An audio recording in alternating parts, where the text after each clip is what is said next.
David was born a long time ago. He was a shepherd in the land of Israel. David became a great king. He is one of the most famous people in the Bible. The Bible tells us a lot about David's life. We learn about his adventures and his struggles. We see him as a man after God's own heart. David's story is still important today. It teaches us about courage, faith, and leadership. It reminds us that God can use anyone to do great things. Even though he was a king, David never forgot where he came from. He was a shepherd at heart, and he always trusted in God. David was the youngest son of Jesse. He had 7 older brothers. As a young boy, David spent most of his time outdoors. He took care of his father's sheep. Being a shepherd was a tough job. David had to be brave. He protected the sheep from wild animals. David was also a talented musician. He played the harp. His music was beautiful. It soothed the sheep and brought joy to those around him. Life as a shepherd taught David many valuable lessons. He learned to be responsible, courageous, and close to God. These qualities would serve him well later in life.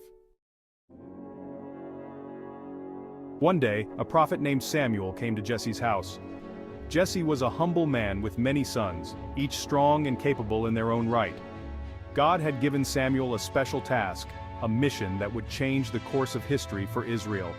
He was to anoint the next king of Israel, a leader chosen by God himself. Samuel looked at Jesse's older sons, each one tall, strong, and seemingly fit for kingship. He thought one of them must be the chosen one, for they all appeared to have the qualities of a king. But God told Samuel, "Do not look at his appearance or his height. I have rejected him. For the Lord sees not as man sees. Man looks on the outward appearance, but the Lord looks on the heart." Samuel asked Jesse, "Are these all your sons?" He was puzzled, for none of the older sons were chosen by God. Jesse replied, "There is still the youngest. He is tending the sheep." This youngest son was David, a shepherd boy, often overlooked by his family. Samuel said, "Send for him. We will not sit down until he arrives." The anticipation grew as they waited for David to come from the fields. When David arrived, he was ruddy, with a fine appearance and handsome features, but more importantly, his heart was pure and devoted to God. God said to Samuel, "Anoint him, for this is the one." Samuel took the horn of oil and anointed David in the presence of his brothers. This act was not just a ritual, it was a divine appointment, and the Spirit of the Lord came upon David from that day forward. David, the shepherd boy, was now the chosen king of Israel, destined to lead his people with a heart aligned with God's will. This moment marked the beginning of a new chapter for Israel, one that would be guided by a king chosen not for his outward appearance, but for his inner devotion and righteousness. The Israelites were at war with the Philistines. The two armies faced each other across a valley, each waiting for the other to make the first move. The tension was palpable, and the soldiers were on edge, knowing that any moment could bring the clash of battle. A giant named Goliath, standing over 9 feet tall, stepped forward from the Philistine ranks. He was a sight to behold, a towering figure clad in bronze armor, his voice booming as he issued his challenge to the Israelites. Goliath was a fearsome warrior, known for his strength and brutality in battle. His reputation alone was enough to strike fear into the hearts of his enemies. He was very tall and strong, a giant among men. His presence on the battlefield was intimidating, and his confidence was unshakable. He wore heavy armor and carried a huge spear, the shaft of which was like a weaver's rod. His shield-bearer went ahead of him, adding to the formidable sight. No one dared to face him. The Israelite soldiers were paralyzed with fear, unable to muster the courage to accept his challenge. For 40 days, Goliath taunted the Israelite army, coming forward every morning and evening to mock them and challenge them to send out a champion to fight him. David's brothers were in the Israelite army, part of the forces that were camped in the valley of Elah. They, like the rest of the soldiers, were disheartened by Goliath's daily taunts. David, the youngest of his brothers, went to bring them food.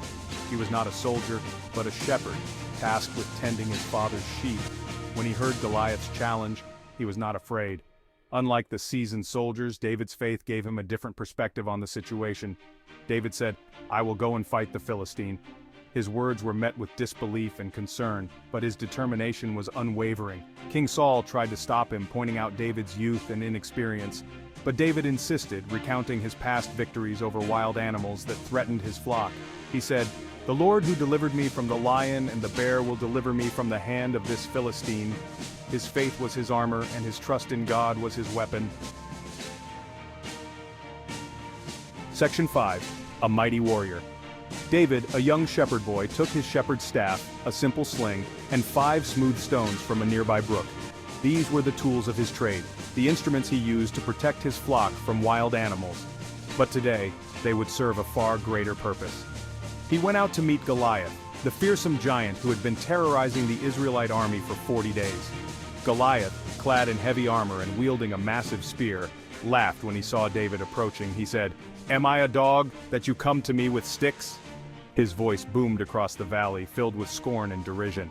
But David, undeterred by the giant's mockery, replied with unwavering faith, "You come to me with a sword and a spear, but I come to you in the name of the Lord Almighty, the God of the armies of Israel, whom you have defied." With these words, David declared his trust in a higher power, a force far greater than any weapon of war. He placed a stone in his sling and swung it with all his might. The stone flew through the air with incredible speed and precision, guided by David's skill and his faith. It struck Goliath in the forehead, sinking deep into his skull. The giant, stunned and defeated, fell to the ground, dead. The Philistines, who had been so confident in their champion, were now filled with terror. They turned and fled, their ranks breaking in panic. David had won a great victory for Israel, not just with his skill but with his unshakable faith. He became a hero overnight, celebrated by his people and honored by his king. This victory marked the beginning of David's rise to greatness, a journey that would see him become one of the most revered figures in history. Section 6. Becoming king. King Saul became jealous of David's popularity. He tried to kill David several times, but David always escaped. He never tried to harm Saul. David knew that Saul was God's anointed king. He respected Saul's position even though Saul was his enemy. After many years of conflict, Saul and his son Jonathan died in battle. David was deeply saddened by their deaths. He mourned for them like a brother. The people of Judah then anointed David as their king. David ruled in Hebron for 7 years. Finally, all the tribes of Israel united under David's rule. Section 7. A wise and just ruler. David became king of all Israel. He was 30 years old when he began his reign. David ruled with wisdom and justice. He brought peace and prosperity to the land. He defeated Israel's enemies and expanded the kingdom. David also wanted to build a temple for the Lord, but God told him that his son Solomon would build the temple. David gathered materials for the temple. He made preparations for its construction. David's heart was always turned towards God. Despite his successes, David faced many challenges. He made serious mistakes. He sinned against God. One day, David saw a beautiful woman named Bathsheba. He committed adultery with her. Then, he tried to cover up his sin. David had Bathsheba's husband killed in battle. God sent the prophet Nathan to confront David about his sin. Nathan said, "You are the man." David was filled with remorse. He confessed his sin and repented, but he faced severe consequences for his actions. David's family suffered greatly because of his sin. The child born to Bathsheba died. David's son Amnon raped his half-sister Tamar. Another son, Absalom, rebelled against his father and tried to take the throne. David had to flee from Jerusalem. He was heartbroken by his son's actions. In a battle against Absalom's forces, Absalom was killed. David was devastated. He cried out, "Oh, my son Absalom, my son Absalom, would I had died instead of you." David reigned for 40 years. He was a man after God's own heart. He was a great warrior, a gifted musician, and a wise king. He made mistakes, but he always repented and sought God's forgiveness. David is remembered for his unwavering faith in God. He is also remembered for his contributions to Israel's worship. He wrote many of the Psalms. These are songs and poems that express a wide range of human emotions and praise God's greatness.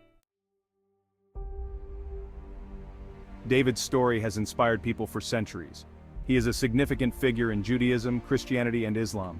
He is seen as a prototype of the Messiah, a future king who will rule with justice and righteousness. David's life teaches us that God can use anyone to accomplish his purposes. It also reminds us that even great leaders are human. They are capable of both great good and great evil. Ultimately, David's story points us to the ultimate king, Jesus Christ, who came to save his people from their sins.